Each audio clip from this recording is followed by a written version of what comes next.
Hey there, I'm Christopher Schoenwald, and welcome to Life as a show intently focused on helping people find their professional pathway by exploring and unearthing the details of jobs from around the world.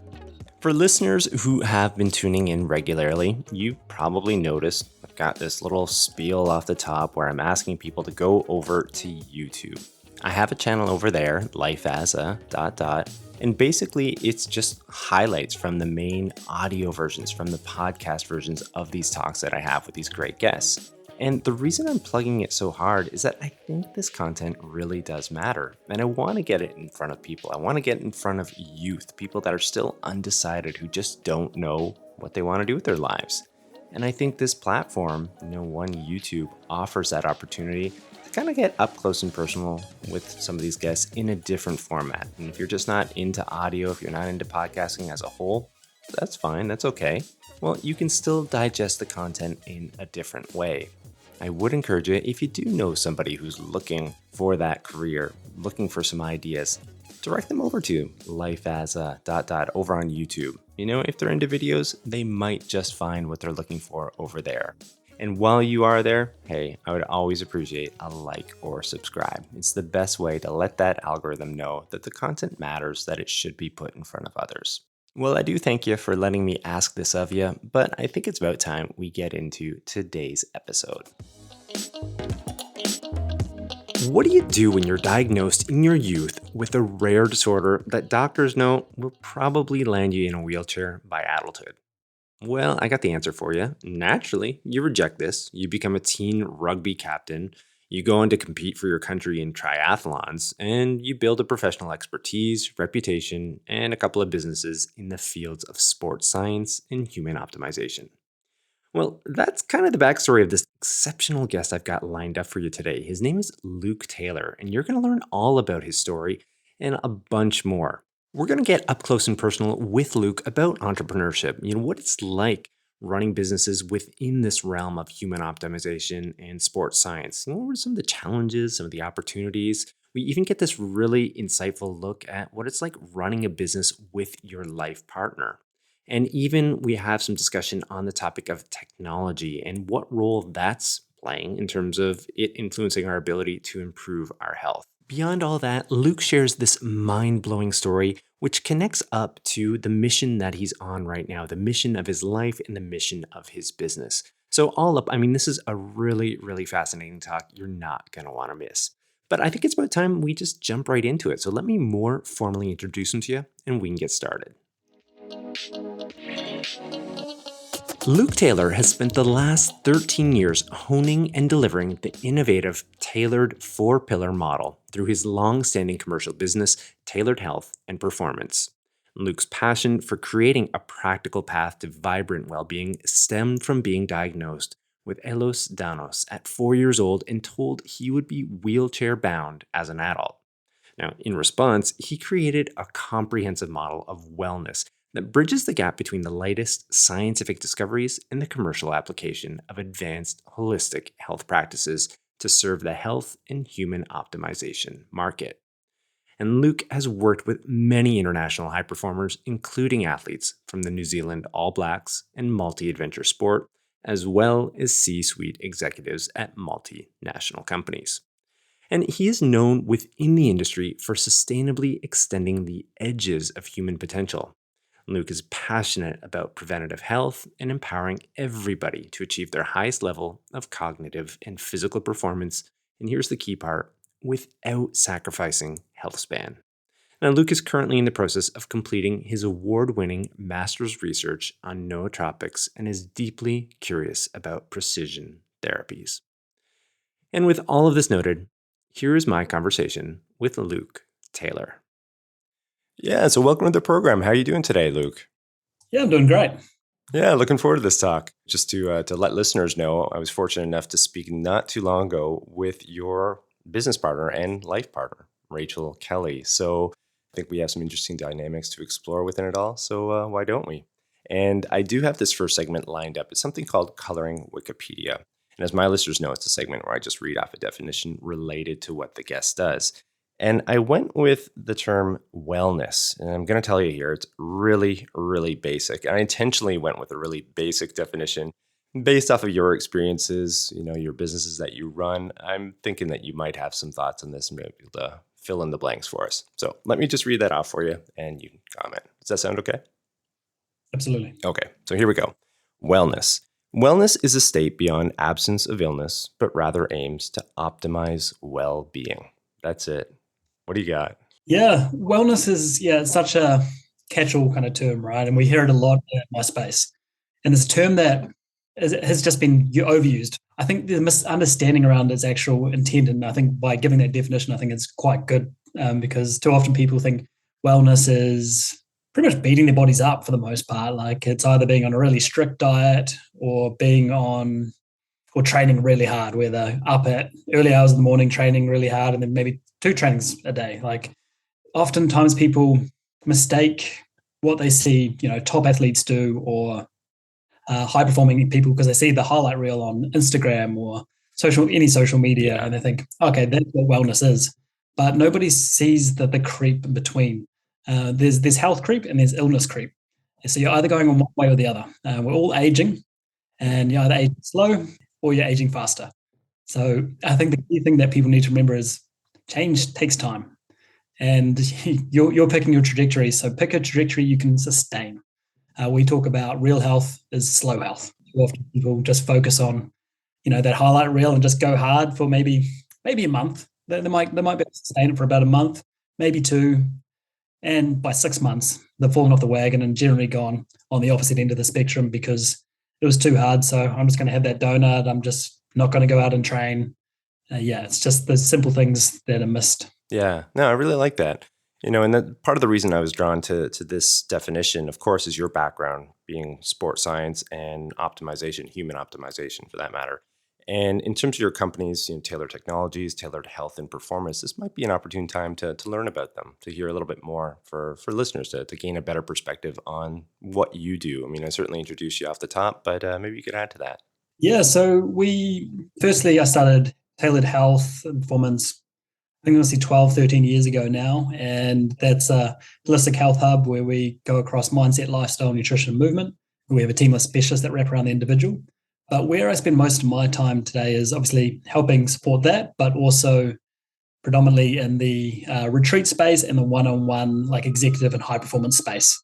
So we do very immersive retreats where we're bringing in clinical diagnostics, wearable technologies to deeply understand the individual and help optimize their potential. And we take that a step further with our one-on-one coaching as well, where we're doing that same thing, really taking that deep dive and understanding who each individual is biochemically, physiologically, and mentally as well.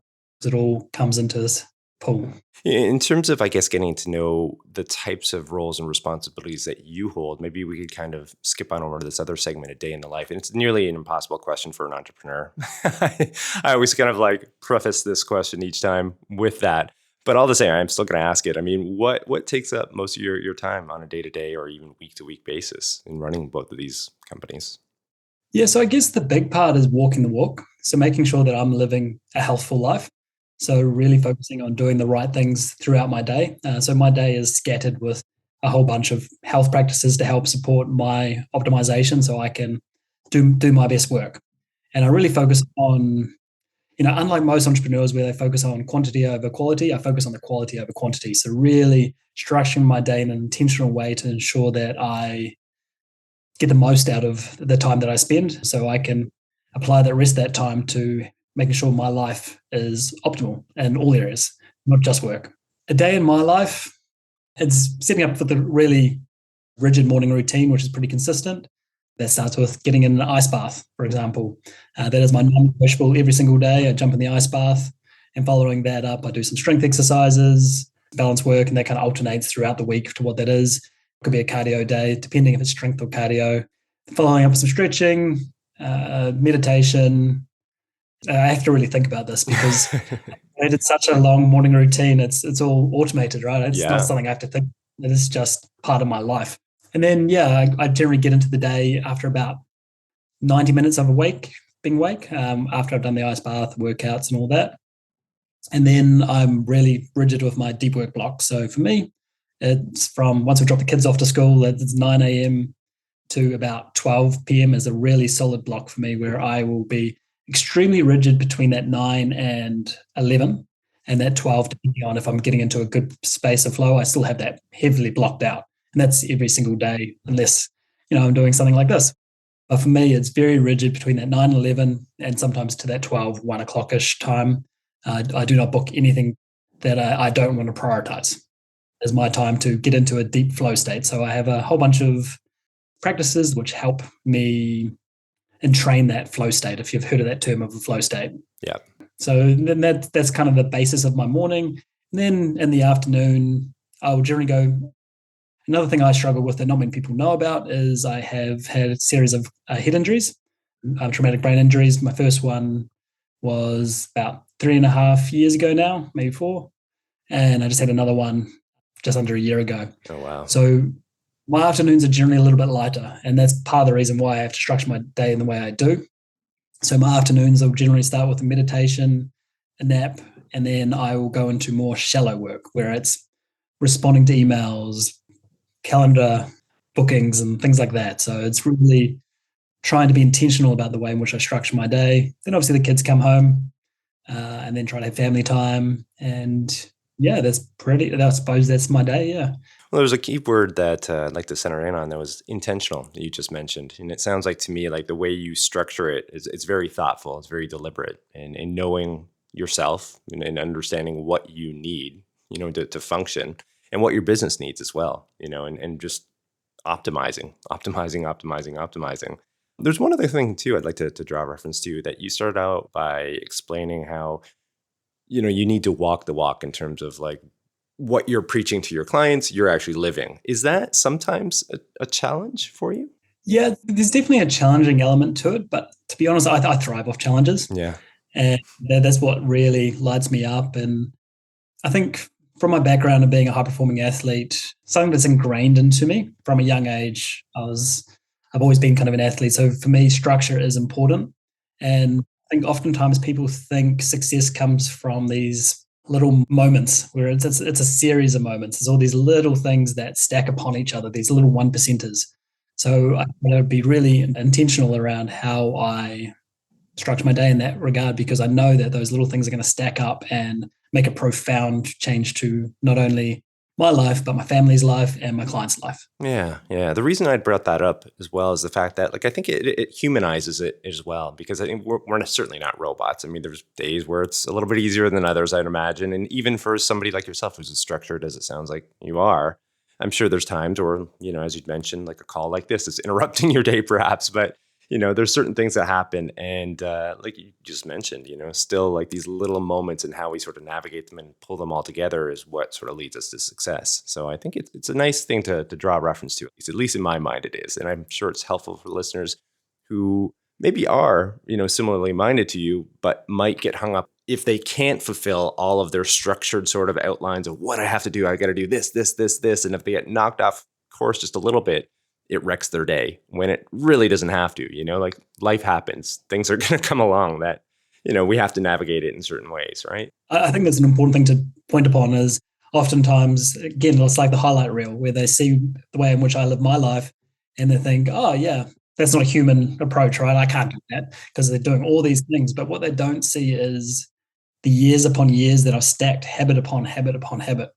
And the one thing that we always talk about is pick one thing and stick to that.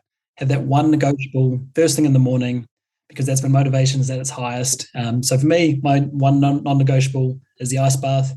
I don't always do the workout because I may have overtrained the day prior, or I may have an injury, or maybe sick. That will be the thing that will go for me. But I'm always going to do the ice bath, and I may jump on the bike and just spin my legs instead of doing my strength workout, or I may not do anything. It's understanding that there are nuances to it, and I am human too. Yeah, exactly. I really like that. And to share one more thing really quickly on this point, as I'd mentioned, I had your business partner on not too long ago and speaking with her. And at the end of that call, she'd asked me a question that kind of like, it hit me from a side angle here. And she's like, Chris, are you you look a little fatigued. Is everything all right? And it just sort of hit me because like I've been very structured as well. Like I like exercise. I like being, out and doing a lot of different things. And I certainly have a busy schedule, with this podcast, with a lot of other things. And I didn't even realize that it sort of added up. I'd been like, oh, I got to get my runs in. And I think I'd been coming off like 2 days of long runs. And it didn't really even strike me that like, yeah, maybe I was a little bit fatigued, but it got me thinking that, okay, well, maybe I do need to adjust my schedule a little bit here and not be as rigid at times, because there are moments where, you push a little bit too hard and it's going to be to your detriment. But anyhow, I did want to throw that in there. Yeah, just on that, the way in which we know, and I think gives people a lot of solace in the fact that they aren't ready to do what they're doing is by augmenting that through technology. So that's a big part of what we do is we bring technology to help give people what we refer to as bioliteracy, so the understanding of their own biology. And that can be really powerful through use of wearables and clinical diagnostics to kind of deeply understand what their body's trying to tell them. Because I think in this day and age, we're so distracted by all the different things we need to do on our ever-ending list, this 24-hour cycle where everyone wants instant responses. We find bringing technology into the conversation to help augment your journey, or your health journey, is extremely powerful to give you the understanding that, oh, my heart rate variability is tanking, my resting heart rate's shooting up. Okay, my autonomic nervous system's not enjoying what I'm doing too much. I need to kind of sit back and reassess what do I leave out today. So it can be a really powerful way to, we call it the human lie detector. Yeah, that's exactly it. That was it for me. My HRV, heart rate variability, was getting a little bit low there. Maybe we should skip on over to another segment here. And this one's called Pathways. And researching for this talk, I was fortunate enough to find a podcast that you run, Tailored Health Podcast, in which you open up about your personal and professional pathway into the work that you're presently doing. And there was a lot of things I could highlight in, what I took in from that. But I kind of want to go with like a broad perspective here.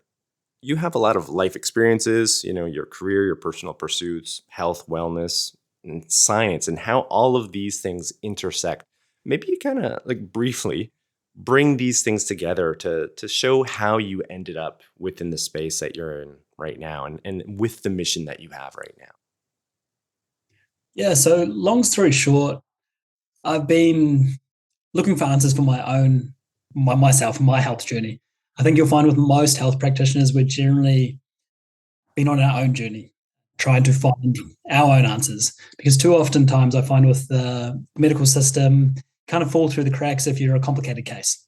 And for me, that was my case. So when I was 4 years old, I was diagnosed with a flexibility disorder known as Ehlers-Danlos.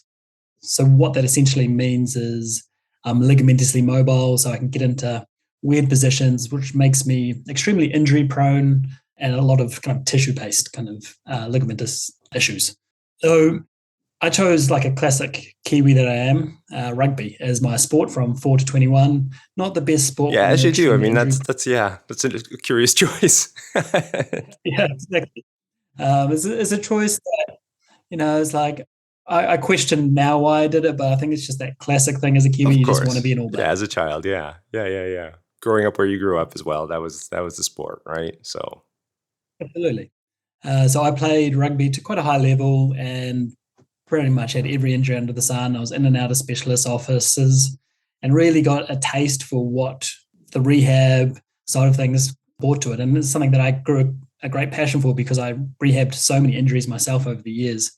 And it all kind of came to a head when I was 21, where I pretty much did every injury and I was pretty much strapped head to toe.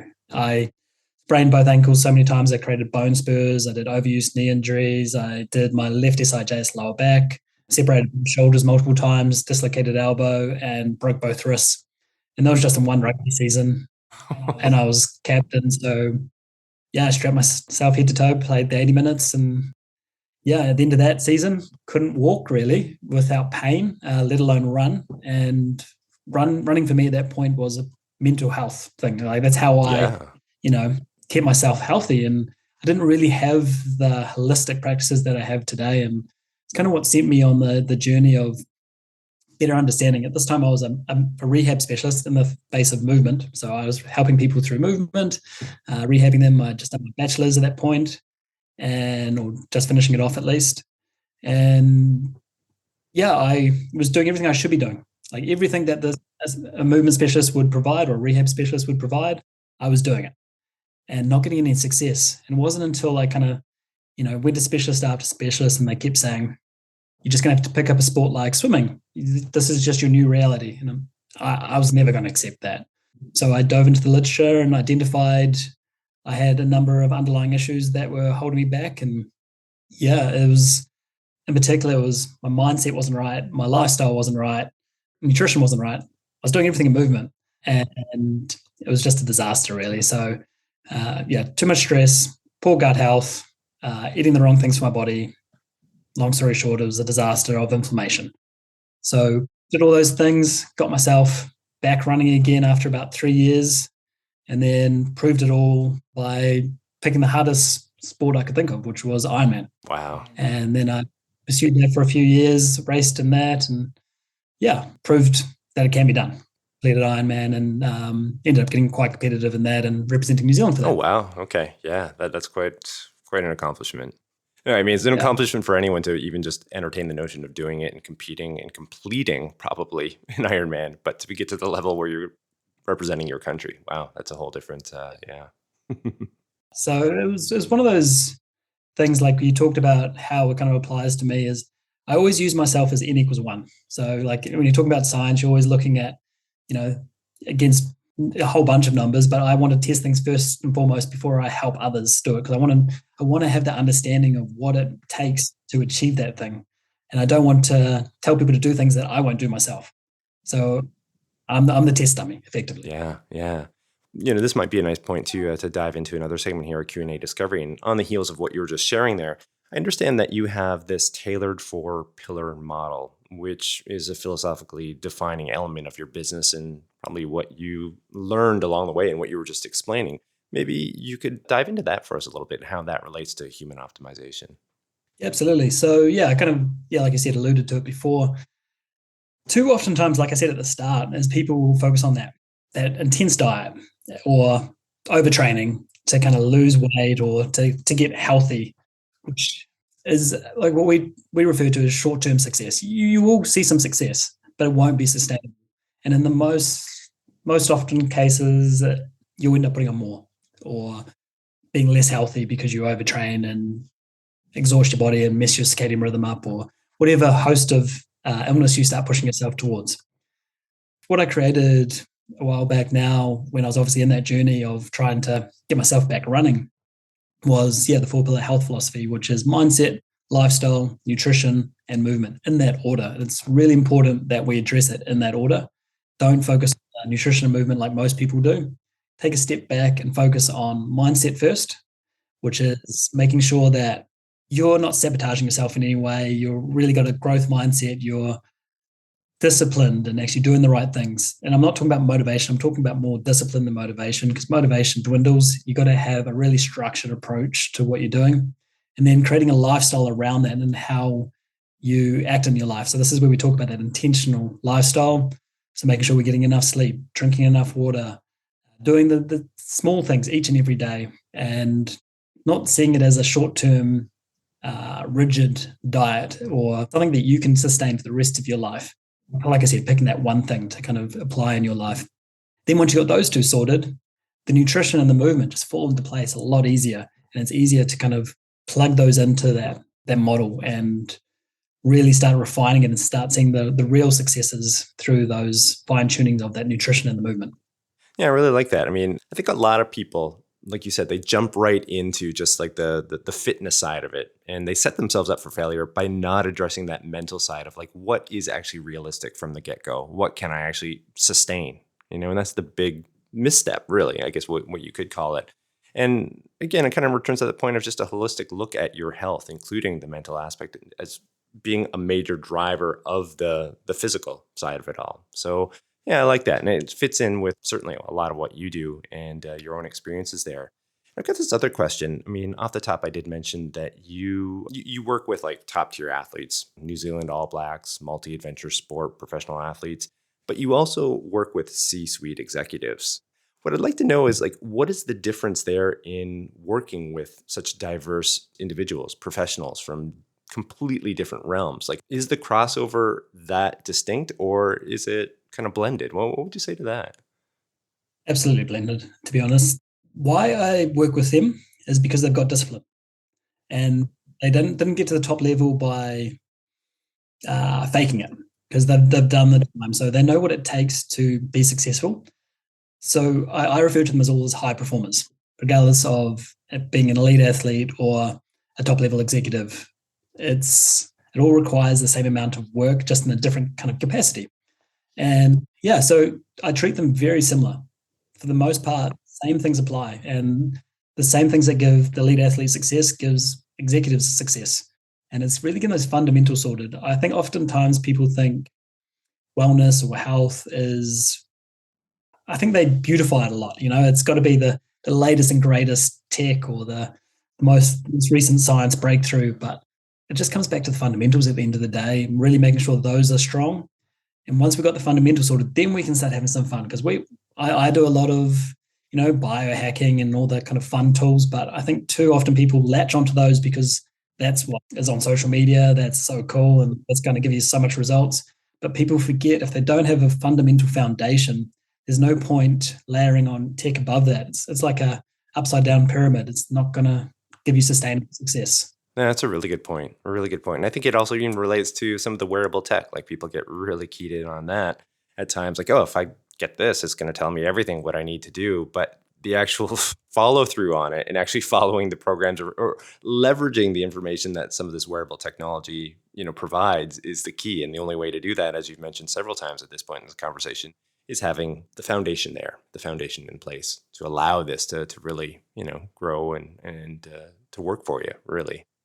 Okay. I have this other question as well, and this is one that's quite compelling to me. Again, to bring listeners up to speed, I did have Rachel Kelly on not too long ago. And when her and I were arranging, we'd been introduced through a mutual friend. She had a counter proposal for me, which was to have you on the program as well.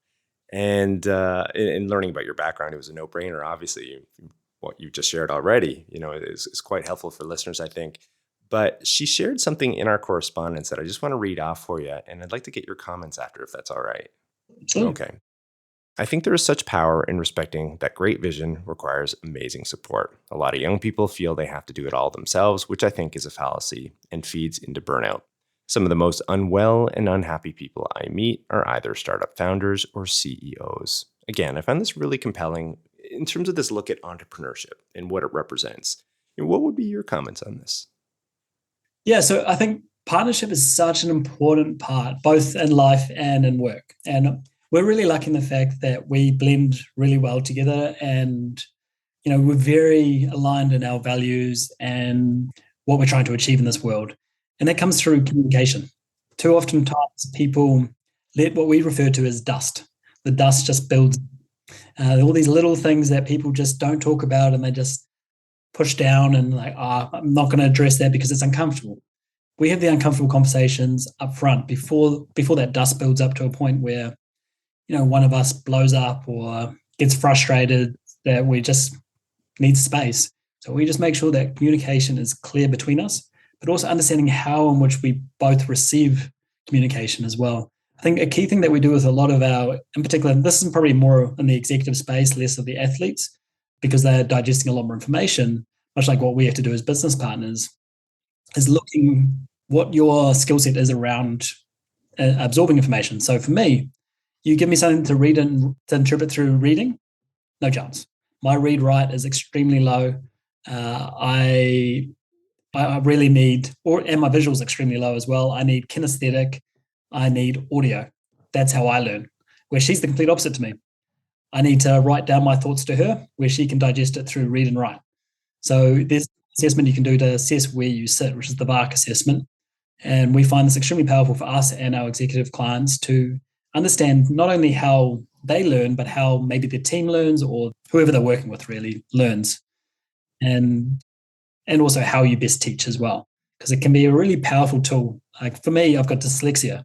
So I struggled right through school. And it wasn't until I left school and found out that I actually could learn massive amount through audio, it just changed the game. And that's when I found podcasts, audiobooks, and and found tools in which help support that. And I think that's a bit of a game changer when you're talking about a partnership, because you know how you're going to best receive information. Yeah, it's a really nice point to draw reference to, especially in terms of like business. Obviously, you just mentioned, business partners, life partners, communication being absolutely essential. And I'd imagine, on a personal front, it must be critical, for you guys running these companies together. You have the personal space, you have the personal relationship, but then also you have the business one. And if you are not like hitting on all cylinders within that realm of communication, I'd imagine it could lead really quickly to some trouble, or struggle there. So yeah, it would seem that you certainly have a strategy in place for that. This other question too, and it might be a bit of a personal one. You don't have to answer if you don't want to, but in terms of like the challenge at times, I imagine there must also be some challenge to having a business you're operating together and working very closely together. And despite having great communication strategies built in place, what would you say to that? I mean, there must be moments. Yeah. So like, firstly, nothing's offline for me. Like, yeah, it definitely bleeds, right? And especially when you do something that you absolutely love and lights you up, we fuel each other. Yeah. Because we're both we love what we do. We don't like, doesn't feel like a job to us. And I think that also something that helps as well. If we were doing something that we didn't enjoy, I think it would drain us. But the fact that we love what we do, it gives us energy. But we do also need to regulate that to some extent. Even though it gives us energy, we do need to have boundaries in place for knowing when is not the right time to have the conversation, and making sure that we're very understanding of that. And, we have other tools in place where we have clear delineation of whose strengths are what. So when she takes that, and then I'll be a supporting side to that. And then, so there's not this one alpha and a beta. It's like we're both alpha in different things, and we're both going to bleed that line. But yeah, the separation is really important for understanding that. For example, generally anything that kind of comes through urgent in the afternoon, evening, because of my brain injury, if it's kind of intense, she thrives in the afternoon, evening work-wise. So she'll often take lead on that, where if it's in the morning, I'll generally take lead on that. But yeah, it depends on the actual division of labor that we kind of have. But yeah, it's one of those definite nuances that I don't think will work for every relationship. It's just something that works really well for us, and I wouldn't want it any other way personally. Like I love working and doing life with her. So it's amazing. Yeah, I wasn't intending to pry there, but I think it's just an interesting angle to this conversation. Certainly, the people maybe entertaining that notion of maybe getting into business with their partners and what that would look like. What are the challenges? What are the opportunities in terms of doing something like that? And I certainly appreciate your honesty in providing that answer for people and insights at least. Another challenge I just thought of as well, and something we're thinking about now, is like we want to go on a holiday. And it's really hard when you're running multiple businesses to pick a time where you can both go on holiday, because there's always things that need to be done. So there's definitely nuances in that. So there's definitely something you need to consider if you are looking at doing that, because it does put a spanner in the works. We create systems in place, so we do take the breaks, and just making sure we design our businesses in an intentional way that allows us to do that. But it is big nuance that you need to understand going into it, because it's a hard one. Well, in returning to the business itself, as far as what you do, certainly it's built off the latest scientific research, technologies. You mentioned wearables, and we've spoken about technology already to a certain degree. I'd imagine that presents a lot of reward and also some challenges as well. Technology is ever evolving. You've got to be constantly updating, what the latest research and learnings are that fit into, for example, your own philosophical models or your own practices. Like, what is that like? Maybe you could talk to us a little bit about that aspect of your business.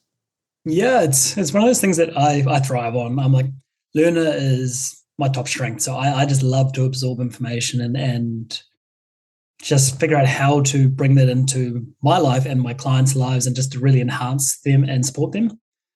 However, I think the biggest frustration that both me and Rach feel is being on the bleeding edge is tough, because we find we're 3 to 5 years ahead of the masses, and it's really hard to find out people, especially in a small country like New Zealand. Hence why we work with mostly Australasia, so we can actually broaden our horizons and actually find the people that are at the top level that understand what we're trying to do. So I suppose the hardest thing for us is waiting for everybody to catch up, and the fatigue that we feel by educating, and then 3 to 5 years they finally catch up and we've already moved on. And it's really hard from a business standpoint to, I suppose, get scale when you're continually waiting for people to catch up. And when they do catch up, you're bored. And I don't want to do anything I'm bored by. So I move on. And I suppose that would probably be the biggest frustration about being on the bleeding edge of science and technology. Yeah, you must be having to dial it back consistently to the point at which your customers are at, but then full well knowing that the actual capabilities are well over, we're well beyond that already, but you just have to kind of bring them along slowly. Okay. It's extremely frustrating. Yeah, I imagine so. You got to meet them where they're at. And I imagine that too would also be a reflection of modern health systems that are already in place right now, that what they're promoting is probably much, much different than what the latest scientific research really is indicating of what we should be doing. Do you have any thoughts on that? Absolutely. Thought you would. Instead of 3 to 5 years, you're probably looking at 10 to 15 years behind. That's no fault of their own. The fact is, the system is such a behemoth of a system. And I really do think the doctors and everyone in the medical system is there for the right intention, but the system just doesn't support them. It is too big to change and evolve with the latest science. So for that reason, we try to stay outside of the system so we can help support people in the way that we know that they need, because the system is just too slow moving and it's not up to date. So it's a frustrating process again, but again, it's no fault of their own. It's just it's a big machine to get the cogs turning. At different points, that probably there'd be niche segments of the population that would fully be aware of this and would be attracted to a business like yours that is zagging, in a different direction as opposed to zigging in this way. Or is that something that you also find that occurs, like people that are seeking you out that want the latest as well? Absolutely. And those are our people, right? Like the ones that know there's something else out there and there's something not quite right. Those are the people that we serve. Could you give me really quickly an example of something, in that realm that somebody would be seeking you out for that they'd be struggling with within traditional healthcare models or systems? Yeah, so especially in the optimization space, so, the elite athletes or the executives, they may go to their doctor and want to better understand their health. So in particular, in New Zealand, it's really hard to get testing done. So if you want to just get some basic bloods done to understand how is everything going and have a conversation with your doctor around being preemptive, it is a frustrating process because they just won't do anything for you and they'll argue to why it's important to do. And they don't seem to understand the importance of being preemptive, or the system just doesn't allow them to support the being preemptive. So oftentimes they'll come to us and say, I just want to know where I'm at and how I'm tracking. And then I want to be able to get this baseline and build upon this and start refining everything and making sure that I live a long, healthy life, because I know something's not right, but everything in the normalized ranges, from the blood test they maybe did do is normal, but they're not looking at the full gambit of everything that's going on. So things do get lost. And so what we do is we make sense of all that and do all those testing so we can understand how we can best support them, but not by overwhelming them, just, finding that one thing and building upon that. I mean, that approach just seems to make too much sense. And you can only hope that that's where modern healthcare is heading towards, because, with the amount of information, even for a layperson like myself, and listening to you speak and doing a bit of research on this, it just makes way too much sense, as I said, to not be doing something like that, to learning how we can be optimizing what our true potential really is. And the fact that we don't have systems in place to really leverage that data or knowledge seems a bit ridiculous. So I do hope that that things are moving that direction eventually, and hopefully, you and your company are helping to spearhead that cause. But maybe we could shift on over to this middle segment, a water cooler story segment. And here I just ask, guests to indulge listeners with the story related to their work, and really curious to hear what you have for us today, Luke. So in regards to that, I've had a number of mishaps, which kind of led me to delving deeper into helping myself to help more people. So I guess with water cooler story, I'd probably talk about when I was doing my kind of Ironmans and 70.3s and triathlon in general. And I was over in Indonesia racing a 70.3, so a half Ironman. And I was 70 Ks into the bike and came around a corner. I was having my best race. I was trying to qualify for world champs at the time. I was right on point, doing everything I wanted to do. And yeah, 70 Ks onto the bike, came around a corner. I don't recall what happened here, but what I've been told after the fact is I tried to bunny hop two speed bumps on my TT bike, my time trial bike, and apparently my front wheel hit the second one and it went flying over headfirst into a curb at 60 Ks an hour. I was at a crash site there for about 20 minutes, and I apparently was just repeating myself over and over, is my bike okay? How am I going? And I can't remember what the other question was now, but apparently I just said the same questions over and over. So the volunteers like, bring the doctor in, and Indonesia, the doctor's like, if you want to keep going, keep going. And I don't recall any of this, but I just apparently grabbed my stuff and put it in my pockets and jumped back on my bike. Gosh. And yeah, that was quite a scary part because I don't remember the rest of the bike. And my computer told me that multiple times I went over 60 Ks an hour on a bike that cost me $5,000 to get fixed. So close to a write-off of a bike. And I came to in transition and was confused, as you would be with a head injury and loss of consciousness, and just like, hey, I'm here, let's keep going. And finish off the half marathon in 40-degree heat, blood coming down my neck and back, and I'm just confused and just keeping going because I don't realize I lost 20 minutes at the crash site.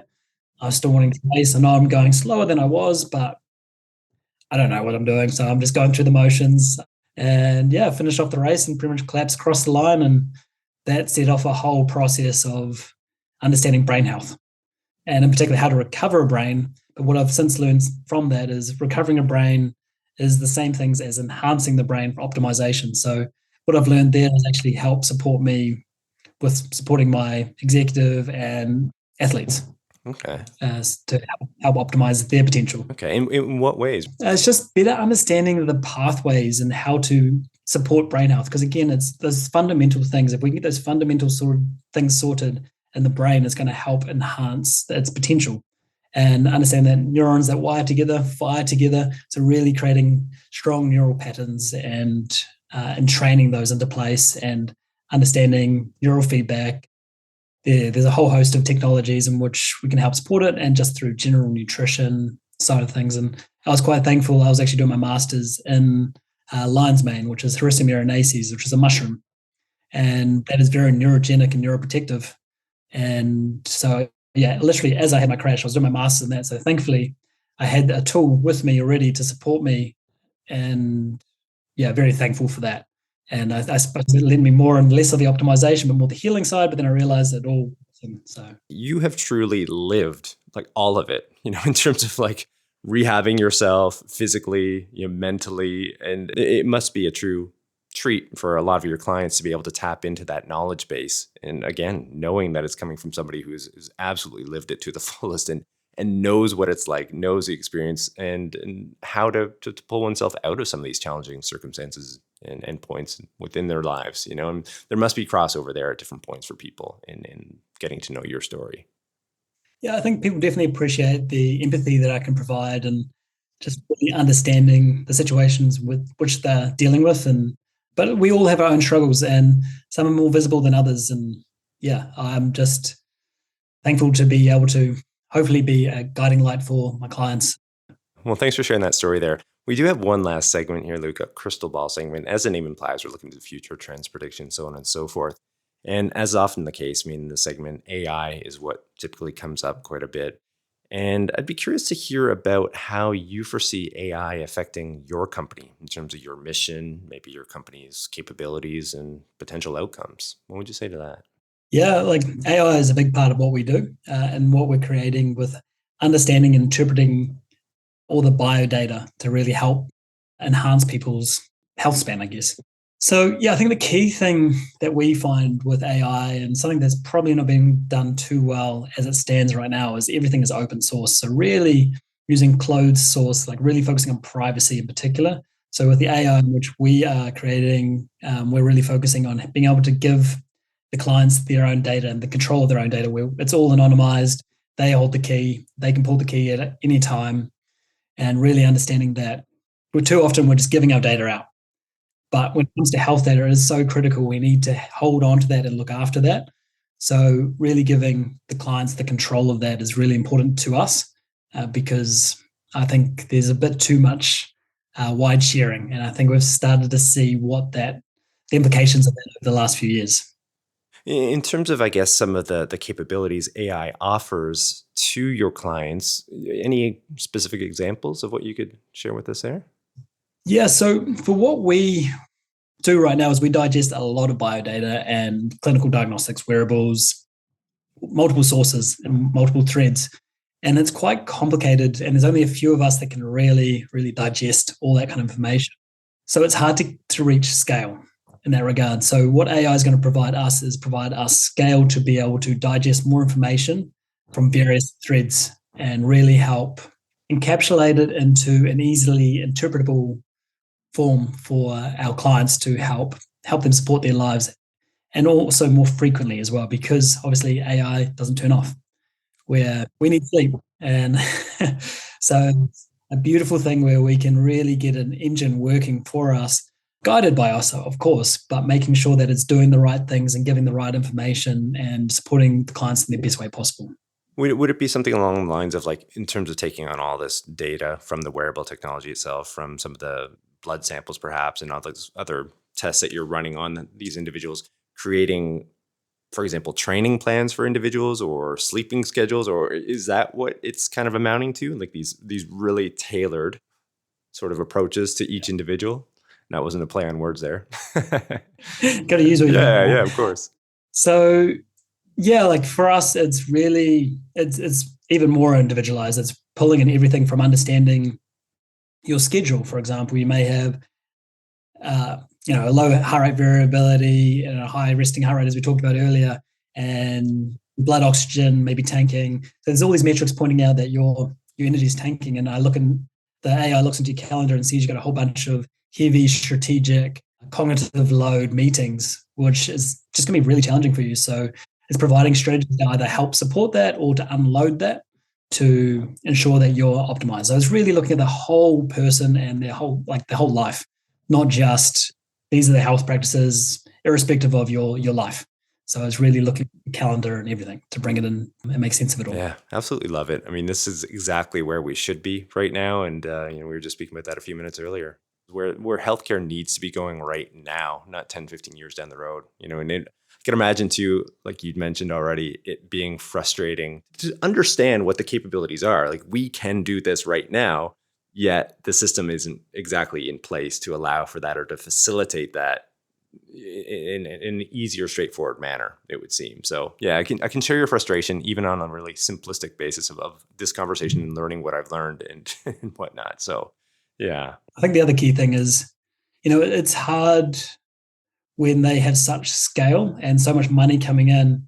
And I just really wish they would look at the data, because the data is pretty clear. If you're preventive, it's going to save you so much money, but the way everything's structured, it's all retrospective and it's hard to compete, but it's also an opportunity, I guess.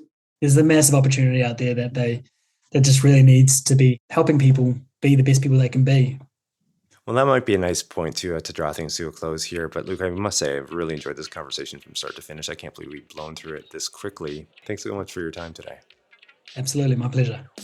Now, for those interested in learning more about Luke and his work, you can do so via his company, Taylor Tech. You can also find him on the platforms LinkedIn and Instagram. And for reference, all this information, including links, will be in the show notes. And I mean, if you like today's show, please be sure to tell a friend and share. You can also show further support by rating, reviewing, and subscribing wherever you access your podcasts. And then lastly, as I mentioned off the top, head on over to YouTube. I will have some video highlights from the conversation today, so you can kind of take it in a different manner. And if you do, I really appreciate that like or subscribe.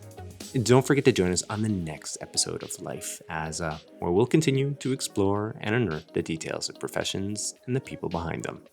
I'm your host, Christopher Schoenwald. Until next time, stay curious about life and living.